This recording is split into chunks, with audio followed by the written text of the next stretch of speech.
Donc dans cette vidéo, on va inspecter un petit peu les problèmes qu'on a quelquefois quand on fait des splines multiples, hein. Vous voyez un petit peu ce que j'ai là. On peut dire que Monsieur Henkel et ses ingénieurs, ils se sont bien amusés quand ils ont fait la queue là. Elle est quand même assez contorsionnée et assez compliquée, quoi. Et donc quelquefois, on est un petit peu désespéré par rapport à ces formes-là. Donc on ne sait pas trop où est-ce qu'il faut qu'on place les coupes et tout ça pour arriver à un bon résultat. Donc je vais essayer de vous expliquer ce que moi je comprends du processus interne et pourquoi c'est un petit peu compliqué. Et ensuite, du coup, on va essayer de voir comment est-ce qu'on peut faire pour résoudre la problématique.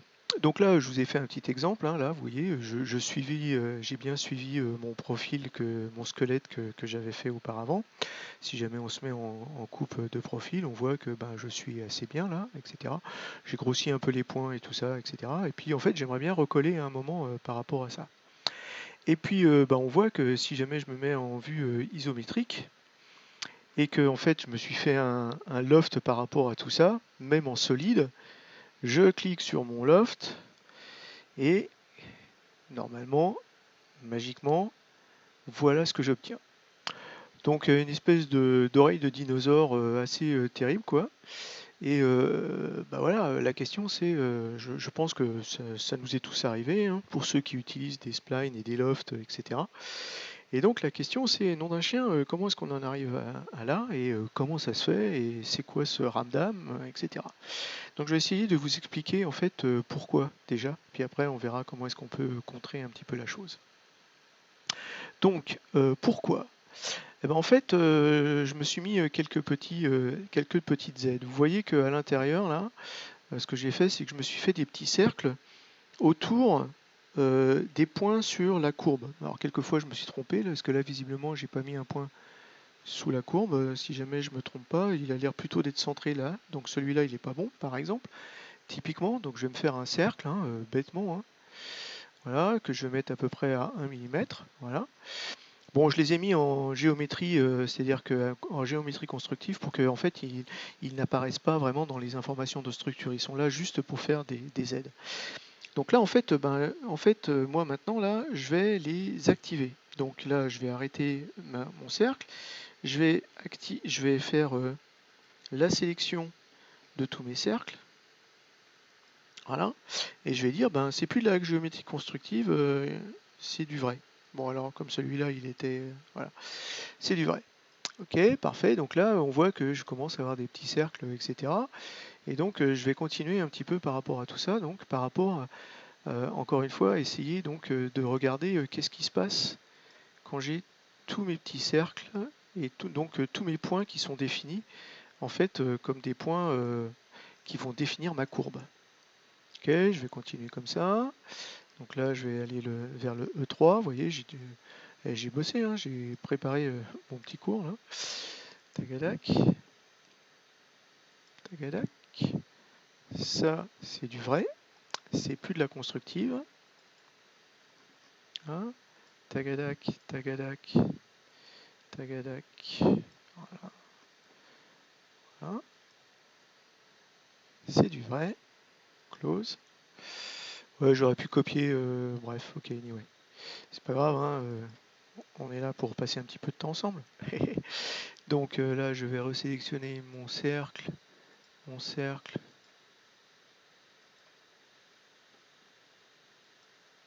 Voilà.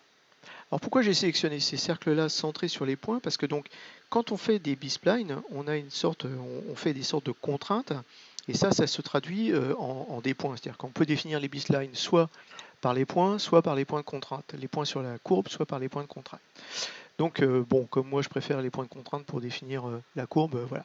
Donc là, c'est un petit peu là, j'ai des cercles qui entourent les endroits où en fait il y a mes points qui définissent ma courbe. Donc là, comme vous voyez, je suis dans l'objet, dans l'atelier Curves. Et en fait, ce que je vais faire, c'est que je vais vous montrer si jamais je trace des B-splines qui passent par les centres de ces cercles, qui sont donc à peu près les points de la courbe, et ben on va voir quelle tronche ils ont. Voilà, et on va essayer de comprendre un petit peu par là. Donc là, en fait, on a un premier point qui est là. on fait CTRL-clic au milieu du cercle là, CTRL-clic au milieu du cercle par là, CTRL-clic au milieu du cercle par là, ça c'est le dernier, et puis CTRL-clic au milieu du cercle par là. Et quand on est dans l'atelier Curve, qui est un add-on que l'on peut installer assez facilement, on clique sur B-Spline, et là, on a la B-Spline qui est générée par nos points. Et là, on commence à voir un petit peu la problématique. C'est-à-dire qu'effectivement, là, c'est tellement contraint, là, en termes de points de passage et tout, qu'en fait, finalement, après, elle se débrouille pour rejoindre le dernier point, mais elle fait comme elle peut, quoi.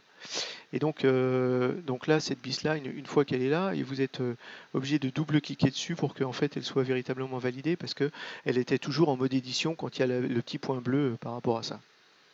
Donc là, je vais en faire une autre, hein, comme ça, pour rigoler, puisque là, maintenant, on rigole. Donc là, encore une fois, je vais cliquer vraiment, c'est important, vous mettez la souris sur la courbe. Hein.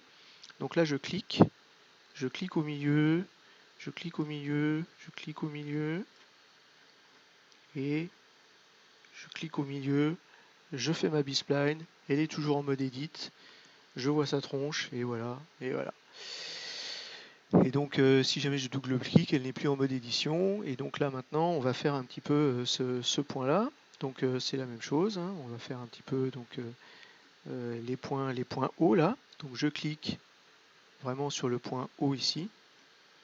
Et puis le point haut ici par un contrôle-clic. Haut ici par un contrôle-clic. Là je vois oui que je sais plus trop où c'est à peu près par là on va dire. Ensuite, bah oui, il y a mon truc qui devrait passer là, à peu près par là. Ouais, je suis un peu bête en fait, puisque j'ai mon squelette qui passe, etc. Ah, je crois d'ailleurs qu'en fait il a pris... ok, ben alors on va arrêter tout.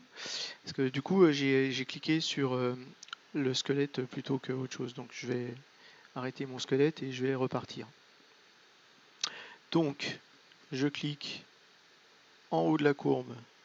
CTRL-clic en haut de la courbe. CTRL-clic en haut de la courbe. CTRL-clic en haut de la courbe. Et CTRL-clic en haut de la courbe. Et là maintenant je trace mon B-Spline.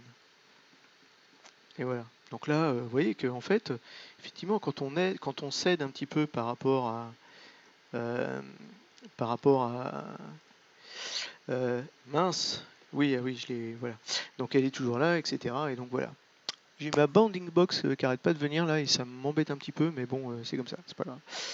Et donc voilà. Alors maintenant, en fait, donc vous comprenez pourquoi il y a ça, c'est-à-dire que tous ces points-là sont tellement contraints qu'ensuite la courbe elle fait ce qu'elle peut pour y arriver.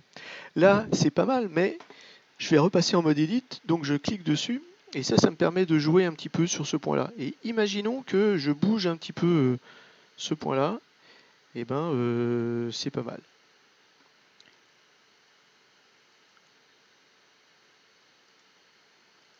Voilà.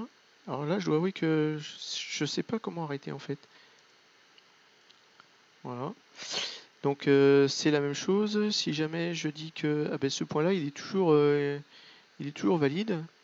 Donc admettons que je me sois un petit peu trompé sur un autre point là, par exemple ce point-là. Voilà. Voilà. Si, bah pourtant ça a l'air de marcher, d'accord, ok. Très bien, donc là je suis bien. Et puis après, on peut en sélectionner d'autres, et puis on peut bouger un petit peu pour voir ce qui se passe. Donc par exemple là, voilà, ok, c'est bien. Imaginons que je me sois un petit peu trompé par rapport à ce point-là. Voilà, voilà. Bah là, vous voyez que tout de suite la courbe elle change, quoi. C'est-à-dire que quand je vais en haut là, voilà. Et donc vous imaginez bien que quand vous essayez en fait de mapper toutes ces courbes-là, vous obtenez des choses à peu près horribles comme ce qu'on a vu. Donc en fait ça vous permet de comprendre, à mon avis, pourquoi est-ce qu'on a quelquefois des oreilles de dinosaures quand on essaye de faire des courbes telles que celles que je vous ai montrées.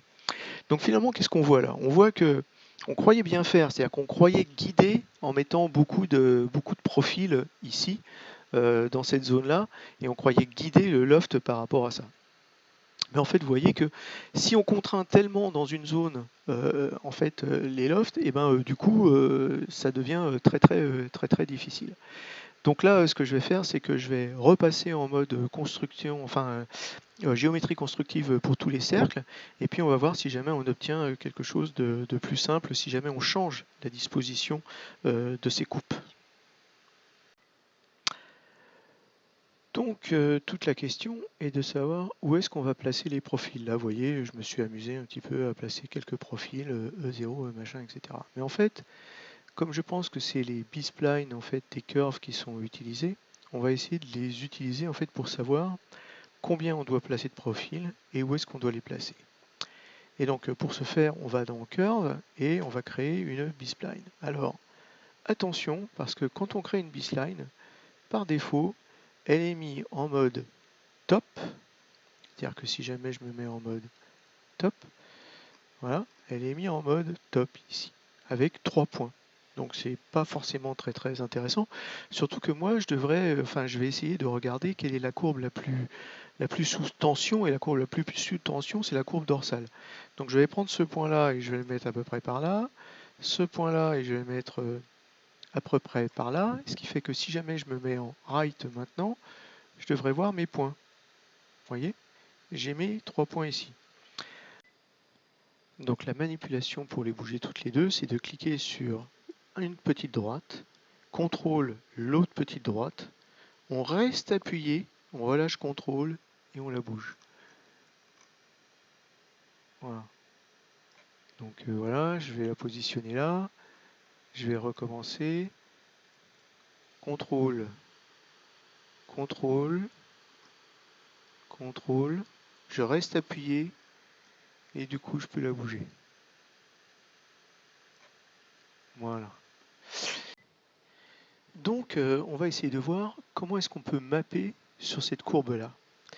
Donc pour ce faire, je vais aller évidemment un petit peu par là, mine de rien. Je vais appliquer celui-là qui va être un petit peu par là. Donc là déjà on voit qu'on a une petite courbe qui est sympathique. Alors quelquefois c'est un petit peu... je vais virer ces profils-là pour l'instant. Voilà. Donc, ok, je dois être à peu près au milieu ici. Là, je dois être à peu près au milieu ici. Alors maintenant, comment est-ce que je fais pour bien suivre la courbe? Je clique sur ce point, cette droite-là. Je clique sur I. Et du coup, ça me crée un autre point. Et donc, je vais essayer de voir si jamais je peux bien suivre la courbe. Et puis là, on voit bien les problèmes de contrainte. C'est-à-dire que, en fait, si jamais je bouge ici, ben, vous voyez, ça commence à bouger un peu de partout, quoi.